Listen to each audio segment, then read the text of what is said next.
It's time to wake up, Warriors. The marching band hit all the right notes at the Tournament of Bands State Championship over the weekend. Keep on watching to see how their dedication and passion paid off.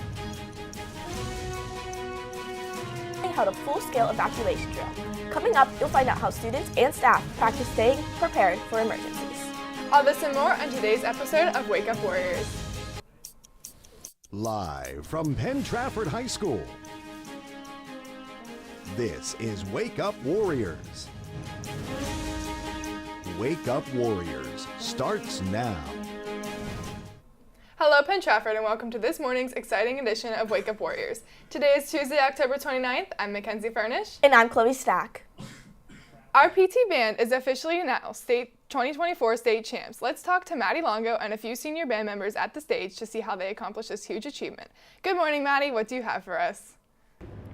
Thanks, Mackenzie. We're here with the members of our Penn Trafford Marching Band who came home with a big trophy after this weekend's competition.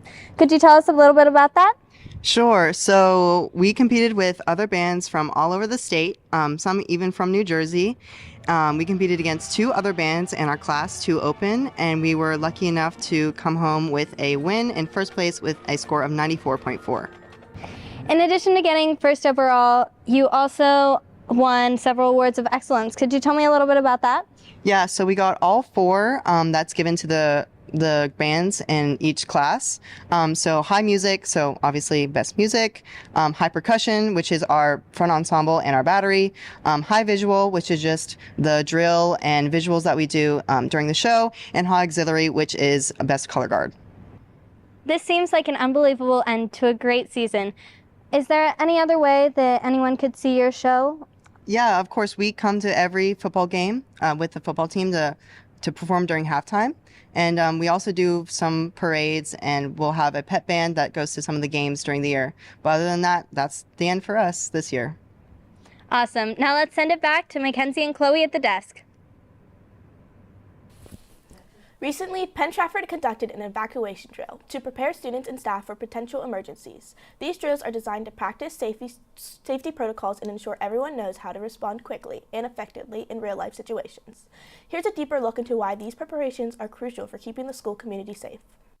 Every year, Penn Trafford does its best to keep its students safe. Here's Mr. Aquilio to find out more. As a principal, my number one job is to make sure students are safe at all times.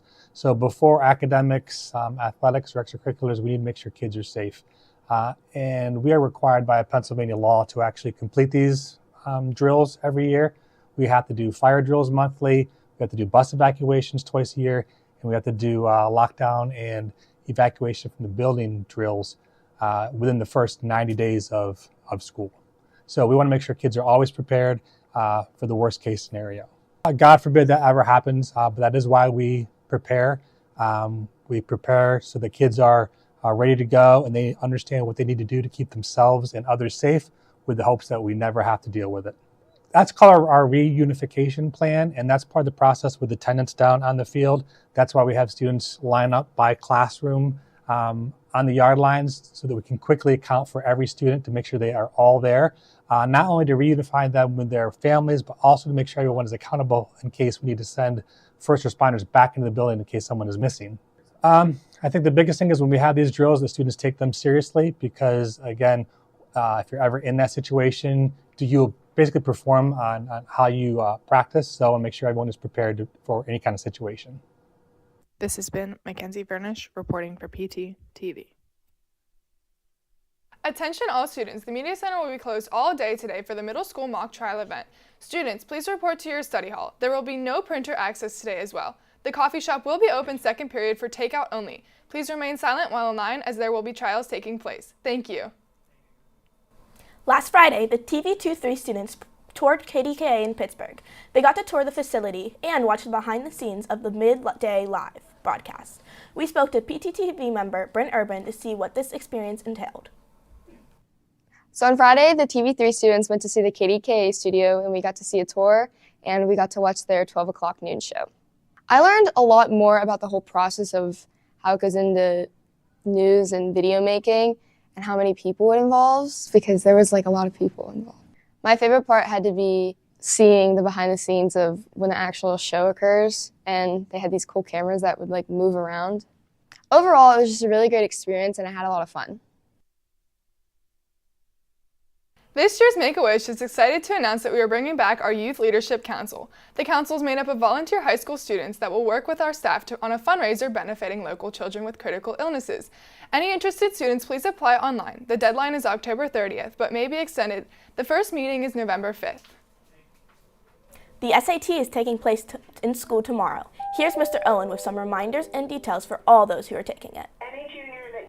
We will have the SAT on Wednesday, October the 30th. It is now a digital SAT that is hosted at Penn Trafford High School. During this test, students will need to utilize their Chromebook that the school has issued them. So students that are taking this test, please charge your Chromebook the night before. All students should check in on test day, check in with your homeroom teacher right away, and then teachers can take attendance. Then you can report to your testing room. Students were provided a list of their testing rooms as well as teachers, so everybody knows where they're supposed to be. So we look forward to having you guys on SAT day on Wednesday, October the 30th. Last Thursday, Mr. Rocco's Forensics 1 class traveled to WVU to get a quick look at their forensics lab and what else their program offers for the students. We sent out reporter Alyssa Arco and Delaney Price to find out more on what is entailed in the program. We just got back from West Virginia, and it was kind of cool because our students got to see some really detailed equipment. I mean, roughly $17 million in equipment is what West Virginia has. And we toured facilities, we learned from professors. They have crime scene houses. We had an opportunity to tour those homes and see how they simulate crime scenes for their students.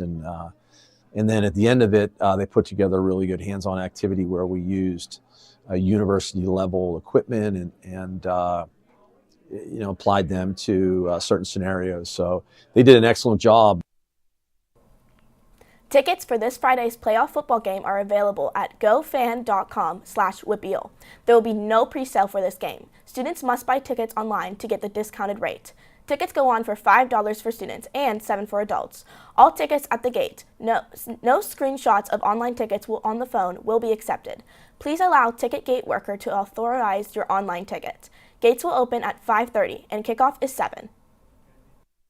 Last night in sports, the hockey team won 2-0. Goals were scored by Brock Byman and Aiden Drodos.